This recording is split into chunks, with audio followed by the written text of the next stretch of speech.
ಎಲ್ಲರಿಗೂ ಶುಭ ಮಧ್ಯಾಹ್ನ. ಕೀರ್ತಿಶೇಷ ದಿವಂಗತ ಮಲ್ಪೆ ಶಂಕರನಾರಾಯಣ ಸಾಮಗ ಹಾಗೂ ಶ್ರೀಮತಿ ಕಮಲಾಕ್ಷಿ ದಂಪತಿಗಳ ಪುತ್ರನಾಗಿ ಚಿರಪರಿಚಿತರಾಗಿರುವವರು ಶ್ರೀಯುತ ಪ್ರೊಫೆಸರ್ ಲಕ್ಷ್ಮೀನಾರಾಯಣ ಸಾಮಗರು. ಬಾಲ್ಯದಿಂದಲೇ ಸಂಸ್ಕಾರಯುಕ್ತ ಮೌಲ್ಯಭರಿತ ಜೀವನದ ಪ್ರೇರಣೆ ಪಡೆದು ಮುಂದೆ ಖ್ಯಾತ ಶಿಕ್ಷಣ ತಜ್ಞರಾಗಿ ಹವ್ಯಾಸಿ ಯಕ್ಷಗಾನ ಕಲಾವಿದರಾಗಿ ಕರ್ನಾಟಕ ಯಕ್ಷಗಾನ ಬಯಲಾಟ ಅಕಾಡೆಮಿಯ ಅಧ್ಯಕ್ಷರಾಗಿ ಗುರುತಿಸಿಕೊಂಡವರು. ಇವರು ಕಳೆದ 44 ದಶಕಗಳಿಂದ ಉಡುಪಿಯ ಎಂಜಿಎಂ ಕಾಲೇಜಿನಲ್ಲಿ ಆಂಗ್ಲ ಭಾಷಾ ಪ್ರಾಧ್ಯಾಪಕರಾಗಿ 3 ವರ್ಷ ಪ್ರಾಚಾರ್ಯರಾಗಿ ಅಧ್ಯಾಪನ ವೃತ್ತಿಯನ್ನ ಸಂಪನ್ನಗೊಳಿಸಿದವರು. ಯಕ್ಷಗಾನ ದಿಗ್ಗಜರಿಂದ ಸೈ ಎನಿಸಿಕೊಂಡಿರುವ ಮಹಾನ್ ಯಕ್ಷಗಾನ ಅತಿಥಿ ಕಲಾವಿದ, ಪ್ರೇಕ್ಷಕರನ್ನ ಮಂತ್ರಮುಗ್ಧಗೊಳಿಸುವ ಅಪೂರ್ವ ತಾಳಮದ್ದಲೆ ಅರ್ಥಧಾರಿ, ಆಂಗ್ಲ ಭಾಷಾ ಅರ್ಥಗಾರಿಕೆಯ ವಿನೂತನ ಕಲ್ಪನೆ, ಯಕ್ಷಗಾನ ಕುಮ್ಮಟಗಳು, ಕಲಿಕಾ ಕೇಂದ್ರ, ಪಠ್ಯಕ್ರಮ ಇತ್ಯಾದಿ ಹಲವಾರು ಯೋಜನೆಗಳ ಮೂಲಕ ಯಕ್ಷಗಾನ ರಂಗದಲ್ಲಿ ಕ್ರಾಂತಿ ತರಲು ಶ್ರಮಿಸಿದ ಯಕ್ಷಲೋಕದ ಅಪರಂಜಿ ಇವರು. ಪತ್ನಿ ನೃತ್ಯವಿದುಷಿ ನಿವೃತ್ತ ಶಿಕ್ಷಕಿ ಶ್ರೀಮತಿ ಪ್ರತಿಭಾ ಸಾಮಗ, ಮಗಳು ಹಾಗೂ ಮೊಮ್ಮಕ್ಕಳೊಂದಿನ ಸುಮಧುರ ಕಲಾಸಕ್ತ ಸಾಹಿತ್ಯಾಧಾರ್ಧಕ ಕುಟುಂಬ ಇವರು. ಇವರನ್ನು ಈ ಸಭೆಗೆ ಪರಿಚಯಿಸಲು ಹೆಮ್ಮೆ ಎನಿಸುತ್ತದೆ. ಶ್ರೀಯುತರು ಇಂದು ಶ್ರೀ ಬನ್ನಂಜೆಯವರ ಸಾಹಿತ್ಯ ಕೃತಿಗಳು ಎಂಬ ವಿಚಾರವನ್ನ ನಮ್ಮೊಂದಿಗೆ ಹಂಚಿಕೊಳ್ಳಲಿದ್ದಾರೆ. ಇವರನ್ನು ನಮ್ಮಿ ಗೋಷ್ಠಿಗೆ ಆದರಪೂರ್ವಕವಾಗಿ ಸ್ವಾಗತಿಸ್ತಾ ಇದ್ದೇನೆ. ನಮಸ್ಕಾರಗಳು.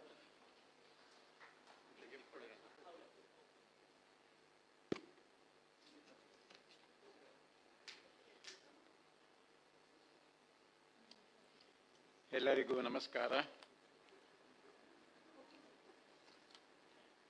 ಬನ್ನಂಜೆ ಗೋವಿಂದಾಚಾರ್ಯರ ಚಿತ್ರ ಕಣ್ಣ ಮುಂದೆ ಸುಳಿದವಾಗ ತನ್ನಷ್ಟಕ್ಕೆ ನಾವು ಗೌರವದ ಭಕ್ತಿಭಾವವನ್ನು ತಾಳುತ್ತೇವೆ. ಇವತ್ತು ಬೆಳಗ್ಗೆ ನಡೆದಂಥ ಕಾರ್ಯಕಲಾಪವನ್ನು ನಾನು ಕೇಳಿದ್ದೇನೆ, ನೋಡಿದ್ದೇನೆ. ಬಹಳ ಚೆನ್ನಾಗಿ ನಡೆದಿದ್ದಾವೆ. ಆಮೇಲೆ ಈಗ ಪಡ್ರೆಯವರು ಇದ್ದಾರೆ ಅಂತ ಹೇಳುವಾಗ ನನಗೆ ಸ್ವಲ್ಪ ಬಳಗಿಂದ, ಯಾಕೆಂದ್ರೆ ನಾನು ಅವರ ಮಾತನ್ನು ವೇದಿಕೆಯಲ್ಲಿ ಬಹಳ ಹಿಂದೆ ಕೇಳಿದ್ದೇನೆ. ಇವರು ಮಾತಾಡಿದ ಮೇಲೆ ಮಾತಾಡುವುದು ಅಂತ ಹೇಳಿದ್ರೆ ಸ್ವಲ್ಪ ಕಷ್ಟದ ಸಂಗತಿ ಅಂತ ನನಗೆ ಗೊತ್ತಿತ್ತು. ಆದರೂ ಮಾತಾಡಲೇಬೇಕಲ್ಲ ಈಗ ನಾನು. ಆಮೇಲೆ ಅವರು ಹೇಳಿದ್ರು ನನಗೆ ಕೊಟ್ಟ ವಿಷಯದ ಬಗ್ಗೆ ನಾನು ಮಾತಾಡ್ತೇನೆ ಅಂತ ಹೇಳಿಕೊಂಡು. ನನ್ನದು ಸ್ವಲ್ಪ ಬೇರೆ ಅಂದರೆ ನನಗೆ ವಿಷಯ ಇದು ಅಂತ ಮತ್ತೆ ಗೊತ್ತಾದದ್ದು ಪ್ರಿಂಟ್ ಆಗಿ ಬಂದ ಮೇಲೆ. ಇನ್ನು ಬದಲಾವಣೆ ಮಾಡಲಿಕ್ಕೆ ಆಗ್ತದ?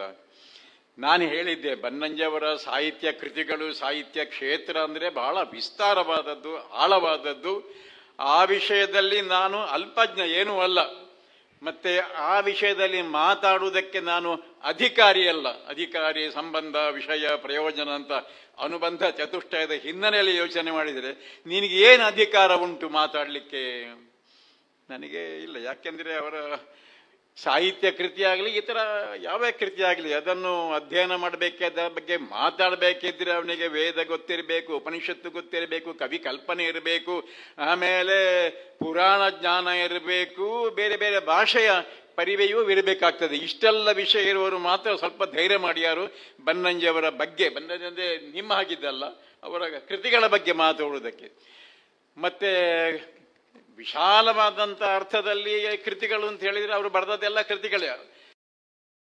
ಅನುವಾದವಾಗಿರಲಿ, ಭಾಷಾಂತರವಾಗಿರಲಿ, ಅಥವಾ ಸಂಸ್ಕೃತವೇ ಯಾವುದೇ ಆಗಿದ್ದರೂ ಕೂಡ ಅದರಲ್ಲಿ ಅವರದ್ದೇ ಆದಂಥ ಒಂದು ಪದ್ಯಗಂಧಿಯಾದಂಥ ಲಕ್ಷಣ ಉಂಟು. ಹಾಗಾಗಿ ಅವರ ಅನುವಾದವಾದರೂ ಕೂಡ ಅದು ಸ್ವತಂತ್ರ ಕೃತಿ ಅನ್ನುವ ರೀತಿಯಲ್ಲಿ ಬಹಳ ರೋಚಕವಾಗಿರ್ತದೆ, ಆಸಕ್ತಿದಾಯಕವಾಗಿರ್ತದೆ. ಅದೆಲ್ಲವೂ ಕೃತಿಗಳೇ. ಆದರೆ ನಾನು 2 ಮಿತಿಗಳನ್ನು ಇಟ್ಟುಕೊಂಡೆ. ಒಂದು ನನ್ನ ವೈಯಕ್ತಿಕ ಮಿತಿ ಅವರ ಬಗ್ಗೆ ಮಾತಾಡುವುದಕ್ಕೆ. ಮತ್ತೆ ನನಗೆ ಗೊತ್ತುಂಟು, ಒಂದು ದಿವಸದ ಈ ಕಾರ್ಯಕಲಾಪದಲ್ಲಿ ನಮಗೆ ಎಷ್ಟು ಸಿಕ್ಕಿತು, ಎಷ್ಟು ನಿಮಿಷದ ಅವಧಿ ವೇದಿಕೆಯಲ್ಲಿ ಸಿಕ್ಕಿತು. ಸಮಯದ ಮಿತಿ ಉಂಟಲ್ಲ, ಅಲ್ಲ ಇನ್ನು ಹೆಚ್ಚು ಹೇಳ್ಬೋದಿತ್ತು, ಸಮಯ ಕೊಡಲಿಲ್ಲ ಅವರು ಅಂತ ಒಂದು ಜಾರಿಕೆಯ ದಾರಿ ಹುಡುಕಿಕೊಳ್ಬಹುದಲ್ಲ ನಾವು. ಬಹಳ ವಿಶಾಲವಾದ, ಆದರೂ ತಿಳಿದದ್ದನ್ನು ಹೇಳ್ತೇನೆ. ಮತ್ತೆ ನಾನು ಮುಖ್ಯವಾಗಿ ಅವರ ಕವಿತೆಗಳ ಬಗ್ಗೆ, ಹಾಡುಗಳ ಬಗ್ಗೆ ಅಲ್ಲ, ಅವರ ಕವಿತೆಗಳ ಬಗ್ಗೆ ನಾನು ಮಾತಾಡಬೇಕು ಅಂತ ಮನಸ್ಸಿನಲ್ಲಿ ನಿಶ್ಚಯ ಮಾಡಿಕೊಂಡು ಅದಕ್ಕೆ ಸ್ವಲ್ಪ ಸಿದ್ಧತೆಯನ್ನು ಮಾಡಿಕೊಂಡಿದ್ದೇನೆ. ನನ್ನ ಮುಂದೆ 3 ಪುಸ್ತಕಗಳಿದ್ದಾವೆ. ಒಂದು ಅವರ ಆರಂಭದ ಕಾಲದ್ದು ಮುಕ್ಕಣ್ಣ ದರ್ಶನ, ಅದರಲ್ಲಿ ಕೂರಾಡಿ ಸೀತಾರಾಮಡಿಗರು ಕೆಲವು ಪದ್ಯಗಳನ್ನು ಕಾಂಟ್ರಿಬ್ಯೂಟ್ ಮಾಡಿದ್ದಾರೆ. ಆಮೇಲೆ ಕುಮುದಾತನೆಯರು ಪರಿಮಾರ ಮಠದ ಶ್ರೀಗಳು ಆಗಿದ್ದವರು, ಅವರ ಪದ್ಯಗಳು ಇದೆ. ಆಮೇಲೆ ಬನ್ನಂಜೆಯವರ ಪದ್ಯ ಇದೆ, ಪ್ರಕಾಶನ ಮಾಡಿದ್ದು ಬನ್ನಂಜೆಯವರೇ. ಅದಕ್ಕೆ ಹೆಸರು ಮುಕ್ಕಣ್ಣ ದರ್ಶನ ಅಂತ ಹೇಳಿಕೊಂಡು ಇವರು 3 ಸೇರಿ ಅವರು ಕಣ್ಣಿನಲ್ಲಿ ಬಗೆಗಣ್ಣಿನಲ್ಲಿ ಕಂಡದ್ದನ್ನು ನಮಗೆ ದರ್ಶಿಸಿದ್ದಾರೆ. ಒಂದು ಮುಕ್ಕಣ್ಣ ದರ್ಶನ. ಆಮೇಲೆ ನಾನೇ ಕೊಂಡುಕೊಂಡೆ, ಬಹಳ ವರ್ಷಗಳ ಹಿಂದೆ ಕೊಂಡುಕೊಂಡ ಹೇಳದೆ ಉಳಿದದ್ದು, ಅವರ ಕವನ ಅಂದ್ರೆ ಹೇಳಿದ್ದಲ್ಲ, ಹೇಳದೆ ಉಳಿದದ್ದು ಅಂತ ಅದಕ್ಕೆ ಶೀರ್ಷಿಕೆ ಇರುವುದು, ಅದು ನನ್ನ ಹತ್ರ ಇದೆ. ಆಮೇಲೆ ಇನ್ನಷ್ಟು ಹೇಳದೆ ಉಳಿದದ್ದು, ಈ ಪುಸ್ತಕದ ಪ್ರತಿ ನನ್ನ ಹತ್ರ ಇರಲಿಲ್ಲ, ಹಾಗಾಗಿ ಕೂರಾಡಿ ಸೀತಾರಾಮ ಅಡಿಗರ ಅಳಿಯ ನಾರಾಯಣ ಮಡಿಯವರು ನನಗೆ ಒದಗಿಸಿಕೊಟ್ಟಿದ್ದಾರೆ. ಈ 3 ಸಂಕಲನಗಳಲ್ಲಿ ಇರುವಂತಹ ಪದ್ಯಗಳನ್ನು ನಾನು ಓದಿದೆ ಅಂದ್ರೆ ಈ ಹಿಂದೆಯೂ ಕೂಡ ಇದೇ ಸ್ಥಳದಲ್ಲಿ, ಆವಾಗ ಇಷ್ಟು ಚೆನ್ನಾಗಿರ್ಲಿಲ್ಲ, ಇದೇ ರವೀಂದ್ರ ಮಂಟಪದಲ್ಲಿ, ಆಮೇಲೆ ಅದು ನೂತನ ರವೀಂದ್ರ ಮಂಟಪದಲ್ಲಿ ಕೂಶಿ ಹರಿದಾಸ್ ಭಟ್ರ ನೇತೃತ್ವದಲ್ಲಿ ಎಷ್ಟೋ ಬಾರಿ ಸಾಹಿತ್ಯ ಸಮ್ಮೇಳನ ಗೋಷ್ಠಿ ಇತ್ಯಾದಿಗಳು ಆದಾಗ ಅವರು ಕವನ ವಾಚನ ಮಾಡಿದ್ದಾರೆ. ಅದನ್ನು ನಾನು ಕೇಳಿದ್ದೇನೆ. ನಾನು ಕೆಲವು ಟಿಪ್ಪಣಿಗಳನ್ನು ಬರೆದಿದ್ದೇನೆ. ವಿಶಾಲ ಅರ್ಥದಲ್ಲೇ ಬನ್ನಂಜೆ ಅವರ ಕೃತಿಗಳೆಲ್ಲ ಸಾಹಿತ್ಯ ಕೃತಿಗಳು, ಗದ್ಯ ಬರಹಗಳು, ಅನುವಾದ ಕೃತಿಗಳು, ಕವಿತೆಗಳು, ಅಧ್ಯಾತ್ಮ ಗ್ರಂಥಗಳು, ಪುರಾಣ ಚಿಂತನೆ ಪುಸ್ತಕಗಳು, ರಾಮಾಯಣ ಮಹಾಭಾರತ ಭಾಗವತ, ಆವಾಗ ಬೆಳಗ್ಗೆ ಅದರ ಪ್ರಸ್ತಾವ ಬಂದಿತ್ತು, ಇತ್ಯಾದಿಗಳೆಲ್ಲ ಅದೇ ಕನ್ನಡ ಸಂಸ್ಕೃತ ಸೇರಿಯೇ ಅವರ ಸಾಹಿತ್ಯ ಕೃತಿಗಳೇ ಆ ಶೀರ್ಷಿಕೆಯನ್ನು ಇಟ್ಟುಕೊಂಡ್ರೆ. ಮತ್ತೆ ಇವೆಲ್ಲವುಗಳು ಸಾಹಿತ್ಯ ಕೃತಿ ಯಾಕೆ ಅಂತ ಹೇಳಿದ್ರೆ ಅನುವಾದ ಸಹಿತವಾಗಿ ಅವರ ಸೃಜನಶೀಲತೆಯ ಸಾಹಿತ್ಯಿಕ ಸೌಂದರ್ಯ ಕೃತಿಗಳಲ್ಲಿ ಇವೆ. ಆಮೇಲೆ ಅವರು ಸಾಹಿತ್ಯ ಕೃತಿ ಅಂತ ಹೇಳುವಾಗ ಸುಮಾರು 150ಕ್ಕೂ ಮಿಕ್ಕಿ ಅವರ ಪುಸ್ತಕಗಳು, ಪುಸ್ತಿಕೆಗಳು, ಸಣ್ಣ ಸಣ್ಣ ಪುಸ್ತಕಗಳು ಸೇರಿ ಪ್ರಕಟವಾಗಿವೆ ಅಂತ ನಾನು ಪಟ್ಟಿ ನೋಡಿದೆ. ಆದರೆ ಈ ಸಂದರ್ಭದಲ್ಲಿ ಇಂದು ಇಲ್ಲಿ ಸಮಯದ ಮಿತಿ ಮತ್ತು ಮುಖ್ಯವಾಗಿ ನನ್ನ ಮಿತಿಯ ಕಾರಣದಿಂದ ಬನ್ನಂಜೆಯವರ ಕೆಲವು ಕವಿತೆಗಳ ಕಡೆಗೆ ಲಕ್ಷ್ಯ ಹರಿಸುವುದು ನನ್ನ ಉದ್ದೇಶ. ಕೆಲವು ಕವಿತೆಗಳ ಬಗ್ಗೆ ಬನ್ನಂಜೆಯವರ ಕವಿತೆಗಳ ಅಧ್ಯಯನ ಮಾಡಬೇಕಿದ್ದರೆ, ಅವರ ಕವನಗಳ ರುಚಿ ಆಸ್ವಾದಿಸಬೇಕಿದ್ದರೆ, ಅವರಂತೆ ವಿವಿಧ ಜ್ಞಾನ ಶಾಖೆಗಳ ಆಳವಾದ ಮತ್ತು ವಿಸ್ತಾರವಾದ ಅರಿವು ಓದುಗನಿಗೆ ಬೇಕೇ ಬೇಕು. ವೇದ, ಉಪನಿಷತ್ತು, ಪುರಾಣ, ತತ್ವಜ್ಞಾನ, ರತಿವಿಜ್ಞಾನ, ವರ್ತಮಾನ ಕಾಲದ ರಾಜಕೀಯ ಸಮಾಜದ ಸ್ಥಿತಿಗತಿ, ಮಾಧ್ವ ಸಿದ್ಧಾಂತ, ಇವುಗಳೆಲ್ಲದರ ಆಳವಾದ ಪರಿಚಯ ಇದ್ದರೆ ಇವರ ಈ ಕವನಗಳಲ್ಲಿ ಅವರು ಏನು ಹೇಳಿದ್ದಾರೆ ಅನ್ನುವಂಥದ್ದು ಸ್ವಲ್ಪ ಸ್ವಲ್ಪ ನಮಗೆ ಅರ್ಥವಾದೀತು. ಅದರ ಜೊತೆಯಲ್ಲಿ ಸಂಸ್ಕೃತ ಜ್ಞಾನವು ಚೆನ್ನಾಗಿರಬೇಕು. ಆಧುನಿಕ ಸಾಹಿತ್ಯ ಚರಿತ್ರೆಯಲ್ಲಿ ವಿಮರ್ಶಕರು ಕಂಡಿರುವ ನವ್ಯ ಕಾವ್ಯದ ಧ್ಯೇಯ, ಧೋರಣೆ, ಕಾವ್ಯ ರಚನಾ ತಂತ್ರ ಮತ್ತು ವಿನ್ಯಾಸ ಇವುಗಳನ್ನು ತಿಳಿದವನಿಗೆ ಅವರ ಕವಿತೆಗಳು ಅರ್ಥ ಆದವು.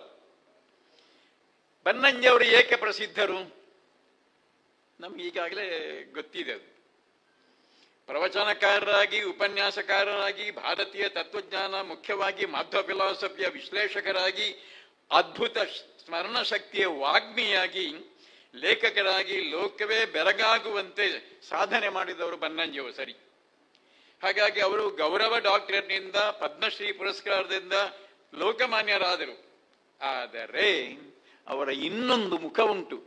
ಆ ಮುಖ ಹೆಚ್ಚು ಪ್ರಕಾಶಕ್ಕೆ ಬರಲಿಲ್ಲ ಅಂತ ಅವರಿಗೊಂದು ಸಣ್ಣ ಕೊರಗೆ ಇದ್ದಾಗಿ ಉಂಟು. ಅದಕ್ಕೆ ನಾನು ಸಾಬೀತುಪಡಿಸ್ತೇನೆ ಹೇಗೆ ಅಂತೇಳಿ. ಅವರು ಕವಿ ಬನ್ನಂಜೆ, ನಾನು ಕವಿ ಬನ್ನಂಜೆ, ನನ್ನನ್ನು ಕವಿ ಬನ್ನಂಜೆ ಅಂತ ಯಾರು ಸರಿಯಾಗಿ ಗುರುತಿಸಿದ ಹಾಗೆ ಇಲ್ಲ ಎಂಬ ಮಾತನ್ನು ಅವರು ಬರೆದಿದ್ದಾರೆ. ಹೌದು, ಅವರ ಕವಿತೆಗಳನ್ನು ಕನ್ನಡ ವಿಮರ್ಶಾಲೋಕ ಯಾಕೆ ಸರಿಯಾಗಿ ಗಮನಿಸಲಿಲ್ಲ ಅಂತ ನನ್ನಷ್ಟಕ್ಕೆ ಒಂದು ತರ್ಕ ಮಾಡುವಾಗ, ಒಂದು ನಮ್ಮ ಕರಾವಳಿ ಪ್ರದೇಶದ ಬರಹಗಾರರು ಕರ್ನಾಟಕದ ಅನ್ಯ ಪ್ರದೇಶದಲ್ಲಿ ಹೆಚ್ಚು ಬೆಳಕಿಗೆ ಬಂದವರಲ್ಲ, ಇದ್ದಾರೆ, ಇಲ್ಲ ಅಂತ ಅಲ್ಲ. ಮತ್ತೆ ಆ ಬಗ್ಗೆ ಅವರಿಗೆ ಈ ಕೊರಗು ಉಂಟು. ಅವರ ಇನ್ನಷ್ಟು ಹೇಳದೆ ಉಳಿದದ್ದು, ಅದು ಈ ಪುಸ್ತಕ, ಇನ್ನಷ್ಟು ಹೇಳದೆ ಉಳಿದದ್ದು. ಈ ಕವನ ಸಂಕಲನದಲ್ಲಿ ಅವರು ಲೇಖಿಸಿರುವಂತ ಅವರ ಮಾತುಗಳನ್ನು ನಾನು ಓದ್ತೇನೆ. ಅವರ ಕವನಗಳನ್ನು ಅರ್ಥ ಮಾಡಿಕೊಳ್ಳುವುದಕ್ಕೆ ಅಲ್ಲಿ ಸೂಚನೆ ಸಿಗುತ್ತದೆ. ಇದು ಎಂಥದ್ದು ಇವರು ಬರೆದಿದ್ದಾರೆ, ಇದರ ಥೀಮ್ ಎಂಥದ್ದು ಅಂತೆಲ್ಲ ಗೊತ್ತಾಗಬೇಕಿದೆ. ಅವರೇ ಅವರ ಕವನಗಳ ಬಗ್ಗೆ ಏನು ಹೇಳಿದ್ದಾರೆ ಅದು ಬಹಳ ಒಂದು ಕೀನೋಟ್ ಅಡ್ರೆಸ್ ಇದ್ದಾಗೆ ಉಂಟು. ಅದು ಮುನ್ನುಡಿಯ ರೂಪದಲ್ಲಿ ಉಂಟದು, ಮುನ್ನುಡಿ ಅಂತ ಕರೆಯಿಲ್ಲ ಅವರು ಬನ್ನಂಜೆ ಮತ್ತು ಕವನಗಳು ಅಂತ ಬರೆದದ್ದು ಬನ್ನಂಜೆ ಅವರೇ, ಬನ್ನಂಜೆ ಮತ್ತು ಕವನಗಳು ಅಂತ. ಈಗ ಅವರ ಮಾತು, ಜನ ಮರೆತಿದ್ದಾರೆ ಬನ್ನಂಜೆ ಕವನ ಬರೆಯುತ್ತಾರೆ ಎನ್ನುವುದನ್ನು, ಬರೆಯುತ್ತಾರೆ ಅಲ್ಲ ಬರೆಯುತ್ತಾನೆ ಎನ್ನುವುದನ್ನು. ಆದರೆ ಬನ್ನಂಜೆ ಮರೆತಿಲ್ಲ, ಕವಿತೆ ರಚಿಸುವುದನ್ನು ಅವರು ಮರೆತಿಲ್ಲ. ಅನೇಕ ಸಂಸ್ಕೃತ ಸೂಕ್ತಗಳು ಕನ್ನಡ ಕವನದ ರೂಪ ಪಡೆದದ್ದು ಇತ್ತೀಚೆಗಿನ ದಿನಗಳಲ್ಲಿ. ಅವುಗಳಲ್ಲಿ ಹೆಚ್ಚಿನವು ಇಲ್ಲಿ ಪ್ರಕಟವಾಗಿವೆ, ಇಲ್ಲಂದ್ರೆ ಈ ಪುಸ್ತಕದಲ್ಲಿ ಪ್ರಕಟವಾಗಿವೆ. ಆದರೂ ಲೋಕದ ಬಣ್ಣವನ್ನು ಬಿಚ್ಚಿಡುವ, ನಾನು ರಿಪೀಟ್ ಮಾಡ್ತೇನೆ, ಲೋಕದ ಬಣ್ಣವನ್ನು ಬಿಚ್ಚಿಡುವ, ನನ್ನ ಸ್ವಂತದ ತುಡಿತಗಳನ್ನು ತೆರೆದಿಡುವ ಕವಿತೆಗಳು ಸಂಖ್ಯೆಯಲ್ಲಿ ಇಳಿಮುಖವಾದದ್ದು ನಿಜ. ಅಂದರೆ ಅವರ ಆ ಕ್ರಿಯೇಟಿವಿಟಿಯ ಎತ್ತರದ ಕಾಲದಲ್ಲಿ, ಅಂದರೆ ಅವರು ಯೌವನದ ಎಲ್ಲ ಬಗೆಯ ಕಾವನ್ನು ಅನುಭವಿಸುತ್ತಿದ್ದಂಥ ಕಾಲದಲ್ಲಿ ಬರೆದ ಕವನಗಳು ಅದು ಒಂದು ವರ್ಗಕ್ಕೆ ಸೇರಿಸಬಹುದಾದದ್ದು.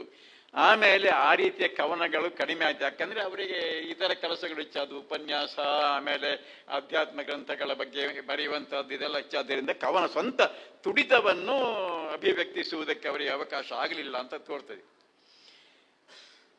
ಅದು ಯೌವನದ, ಅಂದರೆ ಬಹಳ ಹಿಂದೆ ನಾನು ಕವನ ಬರೆದ ಕಾಲ, ಮುಕ್ಕಣ್ಣ ದರ್ಶನದಲ್ಲಿ ಬಹುಶಃ ಮೊದಲ ಅವರ ಕೆಲವು ಕವನಗಳನ್ನು ನಾವು ಕಾಣ್ತೇವೆ. ಅದು ಯೌವನದ ಕಾವಿನ ಕಾಲ. ಆಗ ಬನ್ನಂಜೆಯ ಕವನಗಳ ಪ್ರಧಾನ ವಿಷಯವಾಗಿದ್ದದ್ದು, ಈ ವಾಕ್ಯವನ್ನು ನಾನು ಇನ್ನೊಮ್ಮೆ ಓದ್ತೇನೆ, ಅದು ಯೌವನದ ಕಾವಿನ ಕಾಲ. ಆಗ ಬನ್ನಂಜೆಯ ಕವನಗಳ ಪ್ರಧಾನ ವಿಷಯವಾಗಿದ್ದದ್ದು ಸೆಕ್ಸೋಫಿ. ಎಂತದಪ್ಪ, ಸೆಕ್ಸ್ ಗೊತ್ತುಂಟು, ಫಿಲಾಸಫಿ ಗೊತ್ತುಂಟು. ಸೆಕ್ಸ್ ಮತ್ತೆ ಫಿಲಾಸಫಿಯನ್ನು ಒಟ್ಟು ಮಾಡಿ ಒಂದು ಹೊಸ ಶಬ್ದವನ್ನು ಟಂಕಿಸಿದ್ದಾರೆ. ಯಾರು ಟಂಕಿಸಿದ್ದು, ಕಾಯಿನ್ ಮಾಡಿದ್ದು ಅವರೇ. ಪಾಶ್ಚಾತ್ಯರಿಗೆ ಈ ಶಬ್ದ ಗೊತ್ತಿಲ್ಲ, ಅವರಿಗೆ ಗೊತ್ತಿರುವುದು ಸೆಕ್ಸಾಲಜಿ. ಈ ಸೆಕ್ಸಾಸಫಿ ಬನ್ನಂಜೆಯದೇ ಸೃಷ್ಟಿ. ಅವನ ಕವಿತೆಗಳ ಮುಖ್ಯ ವಿಷಯ, ಇದನ್ನು ನಾನು ರಿಪೀಟ್ ಮಾಡಲಿಕ್ಕೆ ಇಷ್ಟಪಡ್ತೇನೆ, ಅವನ ಕವಿತೆಗಳ ಮುಖ್ಯ ವಿಷಯ ಸೆಕ್ಸು ಮತ್ತು ಫಿಲಾಸಫಿ. ಈ ಎರಡು ಎಚ್ಚರ ಇಟ್ಟುಕೊಂಡು ಅವರ ಕೆಲವು ಉತ್ತಮ ಕವನಗಳನ್ನು ನಾವು ಅರ್ಥ ಮಾಡಿಕೊಳ್ಳುವ ಪ್ರಯತ್ನ ಮಾಡಬೇಕಾಗ್ತದೆ. ವಿಶ್ವಾಮಿತ್ರರಂಥವರನ್ನು, ಪರಾಶರಂಥವರನ್ನು ಸೆಕ್ಸು ಕಾಡದೆ ಬಿಡಲಿಲ್ಲ ಎಂದ ಮೇಲೆ ಬನ್ನಂಜೆ ಏನು, ಯಾರ ಟೀಕೆಗೂ ಅಂಜದೆ ಬರೆದೇ ಬರದ ಬನ್ನಂಜೆ ತನ್ನ ಕಾಮೋದಂತವನ್ನು, ರಾಮೋದಂತ ಅಂತ ಒಂದು ಬೇರೆ ಒಂದು ಕೃತಿ ಉಂಟು, ಕಾಮೋದಂತವನ್ನು ಬರೆದಿದ್ದಾನೆ. ಊರವರನ್ನು ಮೆಚ್ಚಿಸೋದಕ್ಕಾಗಿ ಅಲ್ಲ, ತನ್ನನ್ನು ಮೆಚ್ಚಿದವರನ್ನು ಒಲಿಸಲಿಕ್ಕಾಗಿಯೂ ಅಲ್ಲ, ಎಲ್ಲಕ್ಕಿಂತ ಹೆಚ್ಚು ತನ್ನ ಆತ್ಮಸಾಕ್ಷಿಯನ್ನು ಮೆಚ್ಚಿಸುವುದಕ್ಕಾಗಿ ಸ್ವಾಂತ ಸುಖಾಯ ಎನ್ನುತ್ತಾರಲ್ಲ ಹಾಗೆ. ಈಗ ಮಧ್ಯ ವಯಸ್ಸು ದಾಟಿದ ಮೇಲೆ ಆ ಕಾವು ಇಳಿದಿದೆ. ಅದಕ್ಕೆ ಕಾರಣ ವಯಸ್ಸು ಮಾಗಿದ್ದು ಮತ್ತು ಉಪನಿಷತ್ತುಗಳ ಹುಚ್ಚು ಹಿಡಿದದ್ದು. ಹಾಗಾಗಿ ಕವನ ಬರುವ ಸಾಹಿತ್ಯಿಕವಾದಂಥ ಆಸಕ್ತಿಯ ಆ ಕಾವು, ಆ ಉತ್ಸಾಹ ದೈಹಿಕವಾದಂಥ ಕಾರಣಗಳಿಂದ ಕಡಿಮೆ ಆಗಿದೆ. ಸ್ವಲ್ಪ ಮಟ್ಟಿಗೆ ಆ ಹುಚ್ಚು ಬಿಡಿಸಿ ಬನ್ನಂಜೆಯನ್ನು ಮತ್ತೆ ಭೂತಕಾಲದ ಕೋಲಕ್ಕೆ ಅಣಿಕಟ್ಟಿಸಿದೆ. ಬನ್ನಂಜೆಯವರ ಶೈಲಿ, ಬೇನಂಜೆಯ ಕವನಗಳಲ್ಲಿ ನಮ್ಮ ಆಡು ನುಡಿಯ ಮಾತುಗಳು ತುಂಬಾ ಬರ್ತಾ ಇರ್ತವೆ, ಸ್ಥಳೀಯ ತುಳುನಾಡಿನ ಪದಪ್ರಯೋಗಗಳು ಬಹಳಷ್ಟಿವೆ. ಮತ್ತೆ ಭೂತಕಾಲದ ಕೋಲಕ್ಕೆ ಅಣಿಕಟ್ಟಿಸಿದವರು ಹೊಸಪೇಟೆಯ ಗೆಳೆಯ ಗಣೇಶ್ ಯಾಜಿಯವರು, ಅವರಿಗೆ ಪುಸ್ತಕವನ್ನು ಪ್ರಕಟಿಸಿದವರು. ಹಾಗಾಗಿ ಬನ್ನಂಜೆಯವರ ಕವನದ ಕೆಲವು ಕವನಗಳ ಬಗ್ಗೆ ನಾನು ಮಾತಾಡ್ತೇನೆ ಅಂತ ಹೇಳಿದೆ. ಮಾತಾಡುವಾಗ ಅದರ ಕವನಗಳಲ್ಲಿ ಥೀಮ್ ಯಾವುದು ಎನ್ನುವುದನ್ನು ಅವರೇ ಮುಖ್ಯವಾಗಿ ಸೂಚಿಸಿದ್ದಾರೆ. ಇನ್ನೊಂದು ವಿಷಯ, ಬನ್ನಂಜೆಯವರ ಸಾಹಿತ್ಯ ಕೃತಿಗಳು ಅಂದರೆ ಕವನಗಳು, ಅವರಿಗೆ ಪರಂಪರೆ ಜ್ಞಾನ ಇದೆ. ಕನ್ನಡ ಸಾಹಿತ್ಯ ಪರಂಪರೆಯಲ್ಲಿ ನಾವು ನವ್ಯ ಕಾವ್ಯ ಅಂತ ಯಾವುದನ್ನು ಗುರುತಿಸ್ತೇವೆ, ಕಾಣುತ್ತೇವೆ. ಆ ನವ್ಯ ಕಾವ್ಯಕ್ಕೆ ಅದರದ್ದೇ ಆದ ಒಂದು ಅಭಿವ್ಯಕ್ತಿ ವಿಧಾನ ಉಂಟು. ನಮ್ಮಲ್ಲಿ ಪಾಶ್ಚಾತ್ಯ ಟಿ.ಎಸ್. ಎಲಿಯಟ್ ಮೊದಲಾದವರ ಪ್ರಭಾವದಿಂದ ಅಡಿಗರು ಒಂದು ಹೊಸ ಪಂಥವನ್ನು ಆರಂಭಿಸಿದರು. ಆಮೇಲೆ ನವ್ಯ ಕಾವ್ಯ ಬೆಳೆದು ಬಂದಿದೆ. ಬನ್ನಂಜಿಯವರ ಕವನಗಳನ್ನು ನೋಡಿದರೆ ನವ್ಯ ಕಾವ್ಯದ ಹಲವಾರು ಲಕ್ಷಣಗಳಿವೆ. ಅವರು ಮೊತ್ತ ಮೊದಲಿಗೆ ಅವರ ಕವನಗಳನ್ನು ನಾನು ಹೇಳಿದಾಗೆ ಮುಕ್ಕಣ್ಣ ದರ್ಶನದಲ್ಲಿ ಪ್ರಕಟಿಸಿದ ಕಾಲಕ್ಕೆ ಅವರು ಅದಕ್ಕೊಂದು ಮುನ್ನುಡಿ ಬರೆದಿದ್ದಾರೆ. ಕವನ ಹೇಗೆ, ಏನು, ಏಕೆ ಅಂತ ಹೇಳಿಕೊಂಡು ಅವರು ಬರೆದಂತಹ ಕವನಗಳು ಮಾಮೂಲಿಯಾಗಿ ಪರಂಪರೆಯ ಶೈಲಿಯಲ್ಲಿ ಬರೆದಂತಹ ಕವನಗಳು ಅಲ್ಲ. ಮಡಿವಂತರು ಅವುಗಳನ್ನೆಲ್ಲ ಇದೆಂತ ಕವನ ಮಾರ ಅರ್ಥ ಆಗುವುದಿಲ್ಲ ಅಂತ ಅದನ್ನು ಹೀಗೆಳೆಯಬಹುದು. ಆದರೆ ಅವರೇ ಈಗ ಬನ್ನಂಜಿಯವರ ವ್ಯಕ್ತಿತ್ವದ ಬಗ್ಗೆ, ಅವರ ಮಾತಾಡುವ ವಿಷಯ ಉಪನಿಷತ್ತು ಪುರಾಣ ಆದರೂ ಕೂಡ ಅವರು ಕಾಣಿಸಿಕೊಳ್ಳುವುದು ಹೇಗೆ ಅಂತ ಅವಾಗ ಬ್ರಹ್ಮಣ್ಯಾಚಾರ್ಯ ಹೇಳಿದ್ದಾರೆ. ಇವ ಎಂತ ಮಾತಾಡ್ತಾರಪ್ಪ ಅಂತ ನನಗೆ ಅನಿಸಬಹುದು ಕೆಲವರಿಗೆ ಆರಂಭದಲ್ಲಿ, ಇವರು ಎಂತ ತತ್ವಜ್ಞಾನ ಹೊಂದಿದವರು ಅಂತ. ಬನ್ನಂಜಿಯವರ ಮಾತು ಅಂದರೆ ಇದು ಒಂದು ಕೆಲವು ಇಂಗ್ಲಿಷ್ ಕವಿಗಳು ಹೊಸ ರೀತಿಯಲ್ಲಿ ಬರೆಯುವಾಗ ಮ್ಯಾನಿಫೆಸ್ಟೋ ಬರೆದಿದ್ದಾರೆ. ವರ್ಡ್ಸ್ವರ್ತ್ ಲಿರಿಕಲ್ ಬ್ಯಾಲೆಡ್ಸ್ ಅಂತ ಹೊಸ ರೀತಿಯಲ್ಲಿ ಬರೆಯುವಾಗ ಅದಕ್ಕೊಂದು ಪ್ರಣಾಳಿಕೆ, ಈ ರೀತಿಯ ಕವನ ಉಂಟಿದರಲ್ಲಿ ಅಂತ ತೋರಿಸುವುದಕ್ಕೆ. ಕಾಲ ಬದಲುತ್ತಿದೆ, ಜೀವನ ಸಂಪ್ರದಾಯಗಳು ಬದಲಾಗ್ತಾ ಇವೆ, ಜನದ ಮನೋಧರ್ಮ ಬದಲಾಗ್ತಾ ಇದೆ. Change is the principle of life. ಅವರಲ್ಲಿ ತುಂಬ ಇಂಗ್ಲಿಷ್ ಬರ್ತದೆ. ಪದ್ಯದಲ್ಲಿಯೂ ಕೆಲವು ಇಂಗ್ಲಿಷ್ ವಾಕ್ಯಗಳನ್ನು, ಇಂಗ್ಲಿಷ್ ಶಬ್ದಗಳನ್ನು ಅವರು ಸೇರಿಸಿದ್ದಾರೆ. ಹಿಂದೆ ಜೀವನದಲ್ಲಿ ಒಂದು ಸೂತ್ರಬದ್ಧತೆ ಇತ್ತು. ಆದರೆ ಈಗ ನಾವು ಕಾಣುವ ಓದುವಂತ ನವ್ಯ ಕವನದಲ್ಲಿ ಆ ಹಳೆಯ ಕ್ರಮದ ಸೂತ್ರಬದ್ಧತೆ, ಛಂದಸ್ಸು ಯಾವುದೂ ಇಲ್ಲ. ಅಲ್ಲಿ ಒಂದು ಲಯಬದ್ಧತೆಯನ್ನು ಮಾತ್ರ ನೀವು ಕಾಣಬಹುದು ಅಂತ ಹೇಳಿದ್ದಾರೆ. ಅರಸನ ಕುಂಕುಮ ಬಳಿದು ಜರಿಯಂಚಿನ ಸೀರೆ ತೊಟ್ಟು ನಿಂತ ಸುಂದರಿಯನ್ನು ಕಂಡಿದ್ದ ಕವಿಗಳು ಈಗ ಕವಿತೆ ಬರೀತಾರೆ. ಹಳೆ ಕ್ರಮದಲ್ಲಿ ನಮ್ಮ ನವ್ಯ ರೊಮ್ಯಾಂಟಿಕ್ ರೀತಿಯಲ್ಲಿ ಕವನ ಬರೀತಾರೆ. ಅದರೊಂದಿಗೆ ಲಿಪ್ಸ್ಟಿಕ್ ಅನ್ನು, ಕೆಳಗಿನ ಫ್ರಾಕಿನ ಏರಿಳಿತವನ್ನು ಅಳೆಯುವ ಬೆಡಗಿಯರನ್ನು ಕಾಣುತ್ತಿರುವ ಕವಿಗಳೂ ಕವಿತೆ ಬರೆಯುತ್ತಿದ್ದಾರೆ. ಇವೆರಡನ್ನು ಒಂದೇ ಅಳತೆಗೋಲಿನಿಂದ ಅಳೆಯುವುದು ಸರಿಯಲ್ಲ, ಕಾಲ ಬದಲುತ್ತಿದೆ ಅಂತ ಹೇಳ್ತಾರೆ. ನವ್ಯ ಕವಿತೆ ಹುಟ್ಟಿದ್ದು ಈಗ ಈ ಪುಸ್ತಕದಲ್ಲಿ ಮುಕ್ಕಣ್ಣ ದರ್ಶನದಲ್ಲಿ ಕಾಣುವಂತ ಈ ಕವಿತೆಗಳು ಎಂಥದಿದು? ಇದು ಪದ್ಯ ಹೌದೋ ಅಲ್ಲವೋ ಗೊತ್ತಿಲ್ಲ, ಆದರೆ ಇದು ಕವಿತೆ ಹೌದು. ಅವರು ವ್ಯತ್ಯಾಸ ಮಾಡಿದ್ದಾರೆ, ಪದ್ಯ ಬೇರೆ ಕವಿತೆ ಬೇರೆ ಅಂತ ಹೇಳಿ. ಪದ್ಯವಾದದ್ದೆಲ್ಲ ಕವಿತೆಯಾಗಬೇಕಿಲ್ಲ. ಹೇಗೆ? ಹಾಗೆ ಕವಿತೆಯೆಲ್ಲ ಅವಶ್ಯವಾಗಿ ಪದ್ಯವೇ ಆಗಬೇಕಿಲ್ಲ. ಇದನ್ನು ಇತರ ಕವಿಗಳು ಕೂಡ ಆಕ್ಷೇಪಿದ್ದುಂಟು. ಅದನ್ನು ಸುಗಮ ಸಂಗೀತಗಾರರು ಹಾಡುವಾಗ ಪಕ್ಕವಾದ್ಯಗಳ ಅಬ್ಬರದ ಗಲಾಟೆಯಲ್ಲಿ ಆ ಕವಿತೆ ಅಥವಾ ಪದ್ಯದಲ್ಲಿರುವಂತಹ ಸಾಹಿತ್ಯಿಕ ಅಂಶ ನಮ್ಮ ಗಮನಕ್ಕೆ ಬಾರದೆ ಹೋಗುತ್ತದೆ. ಇದರ BGM ಬ್ಯಾಕ್ಗ್ರೌಂಡ್ ಮ್ಯೂಸಿಕ್ಗೆ ಹೆಚ್ಚಾಗಿ ಹೋಗುತ್ತದೆ. ಹಾಗೆ ಆದರೆ ಈ ಪದ್ಯಗಳಲ್ಲಿ ರಿದಮ್ ಉಂಟು ಅಂತ ಹೇಳ್ತಾ ಹೋಗ್ತಾರೆ ಅವರು. ಒಂದು ಮಾತು, ಕವಿತೆ ಸಾಹಿತ್ಯ, ಹಾಡು ಸಂಗೀತ. ಈಗ ಬನ್ನಂಜಿಯವರ ಕವಿತೆಗಳನ್ನು ಹಾಡುವಾಗ ಸ್ವಲ್ಪ ಎಚ್ಚರ ಹೆಚ್ಚು ಬೇಕು ಅಂತ ನನ್ನ ವೈಯಕ್ತಿಕ ಅಭಿಪ್ರಾಯ. ಕವಿತೆ ಸಾಹಿತ್ಯ, ಬನ್ನಂಜಿಯವರು ಬರೆದದ್ದು ಕವಿತೆ, ಹಾಡು ಸಂಗೀತ. ಹಾಡು ಗಬ್ಬಗಳು ಇವುಗಳ ಸಮ್ಮೇಳನ ಒಟ್ಟಾಗುತ್ತದೆ. ಹಾಡಿದಾಗಲೇ ಕವಿತೆಗೆ ಸೊಗಸು, ಹಾಡುವುದೇ ಕವಿತೆಗೆ ಸಾಫಲ್ಯ ಎನ್ನುವವರು ಕವಿತೆಯ ಸ್ವತಂತ್ರ ಅಸ್ತಿತ್ವವನ್ನೇ ಅಲ್ಲಗಳೆದಂತಾಗುತ್ತದೆ. ಸಾಹಿತ್ಯ ಸಾಹಿತ್ಯವಾಗಿಯೇ ಉಳಿಯಬೇಕು, ಸಾಹಿತ್ಯ ಸಾಹಿತ್ಯವಾಗಿಯೇ ಸೊಗೈಸಬೇಕು, ಸಂಗೀತವಾಗಿಯಲ್ಲ. ಕವಿತೆ ಕವಿತೆಯಾಗಿಯೇ ಆಹ್ಲಾದಕರವಾಗಿರಬೇಕು, ಸಂಗೀತದ ಅಂಗಿ ತೊಟ್ಟು ಅಲ್ಲ. ಅವು ಎರಡೂ ಕಲೆಯ ಘಟಕಗಳು.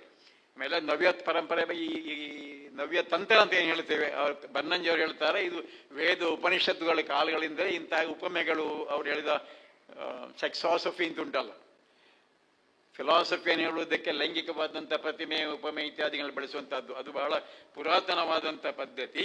ಅದಕ್ಕೊಂದು ರೋಚಕವಾದ ಉದಾಹರಣೆಯನ್ನು ಕೊಡ್ತಾರೆ. ಹಾಗೆ ಸಜೆಸ್ಟಿವ್ ಆಗಿ, ಅಂದರೆ ಕವನದಲ್ಲಿ ಕವಿತೆಯಲ್ಲಿ ಸಂಕೇತಾರ್ಥ ಇರಬೇಕೆನ್ನುವುದಕ್ಕೆ ಅವರು ಒಂದು ಸೊಗಸಾದ ಉದಾಹರಣೆಯನ್ನು ಕೊಡ್ತಾರೆ.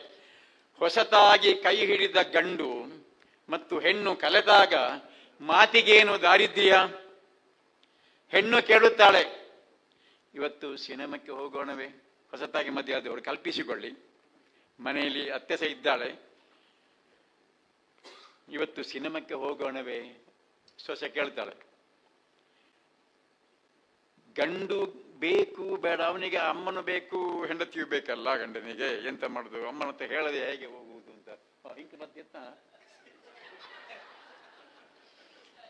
ನಮ್ಮ ತಂದೆಯವರ ಹರಿಕತೆಯಲ್ಲಿ ಹರಿಕತೆಗಿಂತ ಪೀಠಿಕೆ ಮುಖ್ಯ, ಕೆಲವು ಅಡಕ್ಕೆ ಬರ್ತಿದ್ರು. ಸರಿ ಸರಿ ಸರಿ ನೋಡಿ, ನಾನು ಹೇಳಿದಲ್ಲ ಸಮಯ ಮಿತಿ ಉಂಟಿದ ನನಗೆ ಗೊತ್ತುಂಟು.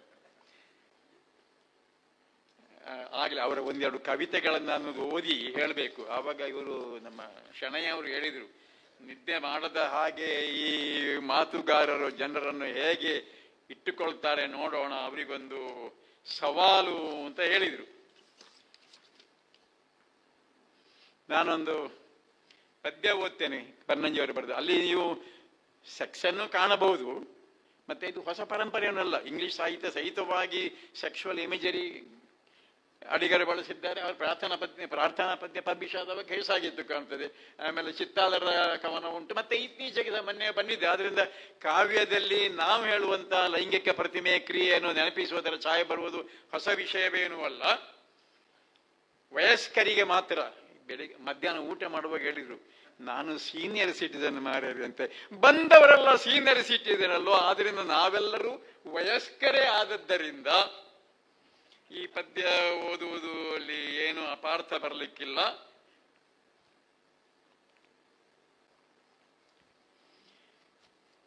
ಹೆಚ್ಚು ದೊಡ್ಡದಿಲ್ಲ ಪದ್ಯ. ಮೇಲೆ ಹೂ ಹಣ್ಣುಗಳ ತೋಟ. ಇನ್ನು ಬೇಂದ್ರೆಯವರನ್ನು ಬಹಳ ಮೆಚ್ಚಿಕೊಂಡವರು ಬನ್ನಂಜಿಯವರು. ಬೇಂದ್ರೆಯವರು ಒಂದು ಕಡೆ ಹೇಳಿದ್ದಾರೆ, ನಾನು ಪದ್ಯ ಬರೆದ ಮೇಲೆ ಮುಗಿಯಿತು, ಅದರ ಅರ್ಥ ಏನು ಓದಿದೆ ಮಾತ್ರ ಕೇಳಿ, ಅವನಿಗೆ ಏನು ಅರ್ಥ ಆಗ್ತದೆ ಅದು ಅದರ ಪದ್ಯದ ಅರ್ಥ ಅಂತ ಅವರು ಹೇಳಿದ್ದಾರೆ. ಹಾಗಾಗಿ ಬನ್ನಂಜಿಯವರದ್ದು ಹಾಗೆ, ನೀವು ಎಲ್ಲರೂ ವಯಸ್ಕರು ನೋಡಿ, ಬೇಕಾದಾಗೆ ನೀವು ಅರ್ಥ ಮಾಡಿಕೊಳ್ಬೇಕು. ಅದರಲ್ಲಿ ಹುದುಗಿರುವಂತ ಫಿಲಾಸಫಿಯನ್ನು ಕೂಡ ಈಗ ಈ ವಯಸ್ಸಿನಲ್ಲಿ ಹುಡುಕಿದ್ರೆ ಅದನ್ನು ಬನ್ನಂಜಿಯವರು ಒಪ್ಪುತ್ತಾರೆ. ಮೇಲೆ ಹೂ ಹಣ್ಣುಗಳ ತೋಟ, ನೈದಿಲೆ ಸಂಪಗೆ ತೊಂಡೆ ದಾಳಿಂಬ ಬೇಕಾದವರಿಗೆ ಕಡಲಬಾಳೆ ಕೂಡ, ಇರಲಿಕ್ಕೆ ಆರಾಮ ಕರ್ರಗಿನ ಬಳ್ಳಿ ಮಾಡ, ಸೊಂಪಾಗಿ ಬೆಳೆದಿರುವ ಗಿಡ ಗಂಟೆಗಳ ನೆಳಲ, ಕೊಡೆಯಡಿಯೇ ಸಾಗಿದರೆ ಕಾಣುವುದು ಜೋಡು ದಿಬ್ಬ, ಪಾಚಿಗಟ್ಟಿದ ದಿಬ್ಬ ದೂರದಲ್ಲಿ ಕಂಡಾಗ ಕಾಣಲಿಕ್ಕೆ ಬಲು ಚಂದ. ನಾನು ಒಂದೇ ಸಾರಿ ಓದ್ತಾ ಹೋಗ್ತೇನೆ ಇದನ್ನೆಲ್ಲ. ಕಾಣುತ್ತಿದ್ದಂತೆಯೇ ಹತ್ತಬೇಕೆಂಬಾಸೆ, ಹತ್ತಿ ಗೆದೆಯಬೇಕೆಂಬಾಸೆ. ಈಗ ಸ್ವಲ್ಪ ಸಜೆಷನ್ ಇನ್ನು ಹತ್ತಿರ ಬಂತವರು ಡ್ಯುಯಲ್ ಮೀನಿಂಗ್ ಎಲ್ಲಿ ಇಟ್ಟಿದ್ದಾರೆ ಹಾಗೆ ಅಂತ.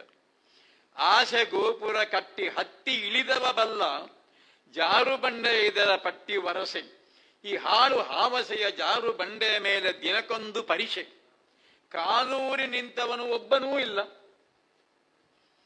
ಕಾಲು ಜಾರಿತೋ ಮುಂದೆ ಜಾರಿದ್ದೇ ದಾರಿ, ನಮ್ಮ ಕೈಯಲ್ಲಿಲ್ಲ ನಮ್ಮ ಮೈ ನಮ್ಮ ಜೀವ ಬೆವರಿಡಿದ ಮೈ ತುಂಬ, ಮುಂಗಾರು ಮಳೆ ಹಾನಿದ ನೆಲದಲ್ಲಿ ಚಿಗುರೊಡೆದ ಭದ್ರಮುಷ್ತೆಯ ತೆರನ ರೋಮ ಸಂಚಾರ, ಜಾರಿದ ರಭಸಕ್ಕೆ ಕೆಳಗಿನಾಳವ ಕಂಡು ಕಣ್ಣು ಕತ್ತಲೆ ಕವಿದು ಮೈತನ್ನ ಮರೆತಿತ್ತು ಮಲತಿತ್ತು ಕೂಡ, ಪುಣ್ಯಕ್ಕೆ ಬಿದ್ದದ್ದು ಕೆಸರು ನೀರಿನ ಮಡುವಿನಾಳದಲ್ಲಿ, ಮೈಯೆಲ್ಲ ಕೆಸರಿಡಿದು ವಾಕರಿಕೆ ಎನಿಸಿದರೂ ಬಂಡೆಯಿಂದ ಜಾರಿಕೊಂಡು ನೀರಿನಲ್ಲಿ ಬಿದ್ದ ಜೀವ ಬದುಕಿನ ಬೆಳಕನ್ನು ಕಂಡು ಹಿಗ್ಗಾಮುಗ್ಗಿ ಮುಳುಗೇಳುತ್ತಿತ್ತು, ದಮ್ಮು ಕಟ್ಟುವ ತನಕ ಉಸಿರು ಏದುವ ತನಕ ತಳಕ ಮಳಕ.